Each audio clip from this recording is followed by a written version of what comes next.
श्री गणेशाय नमः। आप सभी का हमारे YouTube चैनल पर हार्दिक स्वागत है। आज बुधवार के दिन आइए सुने गणेश जी की पौराणिक कथा। साथ में सुनेंगे बहुत ही रोचक भाई और बहन की कहानी। भगवान शिव श्री गणेश जी के पिता हैं, इस बात को हम सभी जानते हैं, लेकिन ये बात बहुत कम लोग जानते हैं कि गणेश जी के एक और पिता है। जब एक बार देवराज इंद्र और सभी देवी देवता सिंदूरा नाम के दैत्य के अत्याचारों से परेशान थे, उस समय सभी देवता ब्रह्मा जी के पास अपना दुख लेकर गए और अपनी समस्या सुनाई। तब ब्रह्मा जी ने उन्हें गणपति जी के पास जाने को कहा।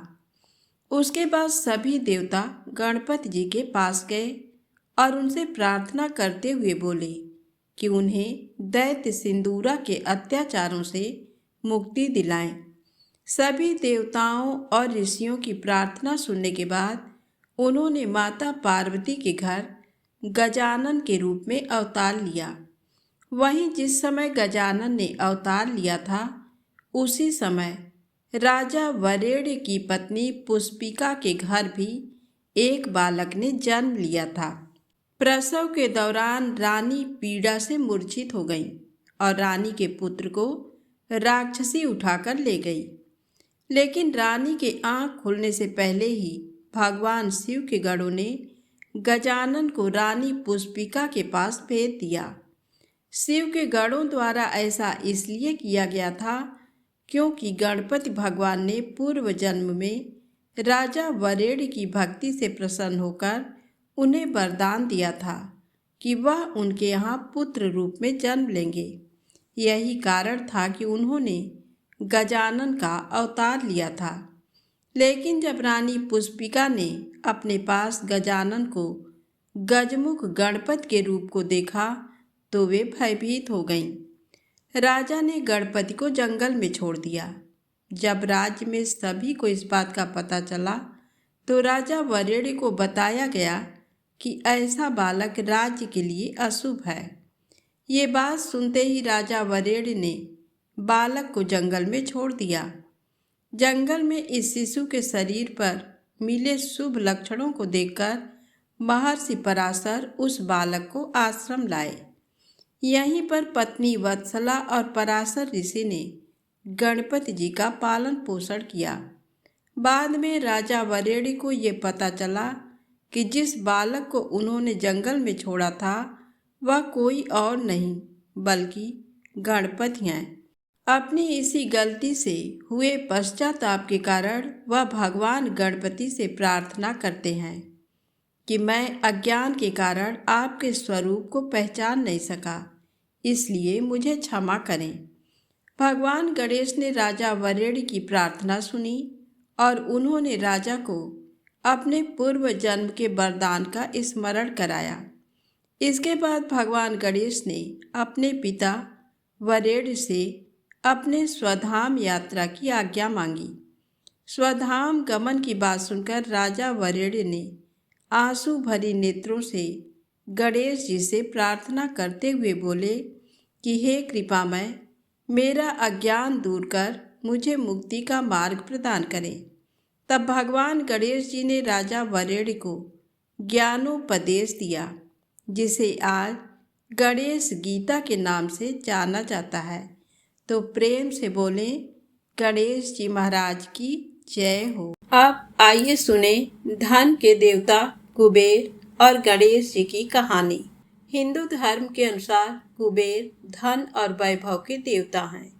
माना जाता है कि उनके पास ढेर सारा धन है और ये आपने सुना ही होगा कि जरूरत से अधिक पैसा व्यक्ति को अंधा बना देता है।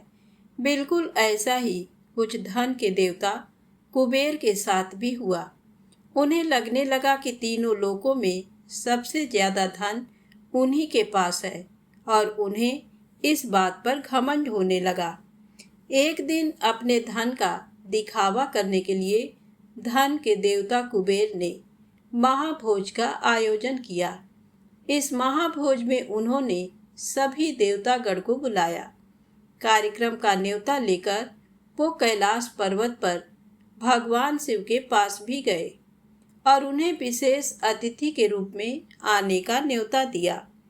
भगवान शिव ने एक बार में कुबेर के घमंड को भांप लिया और फिर सोचा कि इसे सही पाठ पढ़ाना जरूरी है। ये सोचकर उन्होंने कुबेर से कहा, कुबेर, हमें तुम्हारा न्योता स्वीकार है, लेकिन किसी जरूरी काम के कारण हम महाभोज में नहीं आ पाएंगे। किंतु तुम चिंता न करो, हमारी जगह हमारा पुत्र गणेश तुम्हारे कार्यक्रम में जरूर आएगा। भगवान शिव की बात सुनकर कुबेर खुशी खुशी वहां से चले गए। महाभोज का दिन आ गया। सभी देवतागण कुबेर के घर पधारने लगे। भगवान श्री गणेश भी समय से कार्यक्रम में पहुंच गए। जैसे ही भोजन शुरू हुआ, भगवान गणेश ने सारा भोजन खत्म कर दिया। जब कुबेर ने बाकी मेहमानों के लिए फिर से भोजन बनवाया तो गणपति ने फिर से सारा भोजन खा लिया। भगवान गणेश कुबेर की रसोई में रखा सारा खाना खत्म करते जा रहे थे, लेकिन उनकी भूख शांत ही नहीं हो रही थी। धीरे धीरे करके कुबेर के पास मौजूद सभी खाने की चीज़ें खत्म हो गईं। तो उन्होंने भगवान गणेश से कहा, प्रभु, और खाना आने में समय लगेगा, तब तक आप बैठ जाइए। इस पर भगवान गणेश ने कहा, अगर तुमने मुझे अभी भोजन नहीं दिया तो मैं तुम्हारे महल में रखी हर चीज़ खा जाऊंगा। ये सुनते ही कुबेर घबरा गए और उन्हें अपनी गलती का एहसास हो गया। वो तुरंत भगवान गणेश के पैरों में गिर गए और उनसे माफ़ी मांग ली। प्रेम से बोलें, गणेश जी महाराज की जय हो। अब आइए सुने भाई और बहन से जुड़ी पौराणिक कथा। एक गांव में एक सुखी परिवार रहता था। उस परिवार में 3 भाई और एक बहन थी। उनके माँ बाप उन चारों से बेहद प्यार करते थे, मगर बीच वाले बेटे से थोड़ा परेशान थे। बड़ा बेटा पढ़ लिख कर डॉक्टर बन गया था और छोटा बेटा भी पढ़ लिख कर इंजीनियर बन गया था, मगर बीच वाला बेटा बिल्कुल गंवार और आवारा किस्म का था। कुछ समय बाद उनके दोनों बेटे डॉक्टर और इंजीनियर ने शादी कर ली और महीनों के बाद ही इनकी बेटी का भी एक अच्छे घराने में विवाह हो गया। मगर बीच वाला बेटा अभी भी कुंवारा ही था। वह अनपढ़ था और कहीं पर मजदूरी कर छोटा सा काम करता था। उसकी शादी के लिए कोई भी लड़की नहीं मिल रही थी। उसके माँ बाप उससे बहुत परेशान हो चुके थे। अब जब भी उसकी बहन अपने मायके आती तो वह अपनी डॉक्टर और इंजीनियर दोनों भाइयों से मिलती थी, मगर बीच वाले भाई से बहुत कम मिलती थी, क्योंकि वह उसे ज़्यादा पैसे नहीं दे पाता था। लेकिन फिर भी वह अपनी बहन से बहुत अधिक प्यार करता था। कुछ समय बाद उनके पिताजी की बीच वाले बेटे की बिना शादी किए ही मृत्यु हो गई। उनकी माँ ने सोचा कहीं अब किसी के मुंह से बंटवारे की बात ना निकले, इसलिए अपने ही गांव में एक सीधी सादी लड़की से मझले बेटे की शादी करवा दी। शादी होते ही न जाने क्या हुआ, अनपढ़ बेटा मन लगाकर काम करने लगा और पहले से कहीं ज़्यादा मेहनत भी करने लगा। अब कोई भी पुराना दोस्त उसको मटर गश्ती के लिए बुलाने आता तो वह मना कर देता। एक दिन उसके डॉक्टर और इंजीनियर भाई ने सोचा कि ये तो गंवार और अनपढ़ है, हम इससे कहीं ज़्यादा पैसे कमा लेते हैं, इसलिए अब हमें बंटवारा कर लेना चाहिए।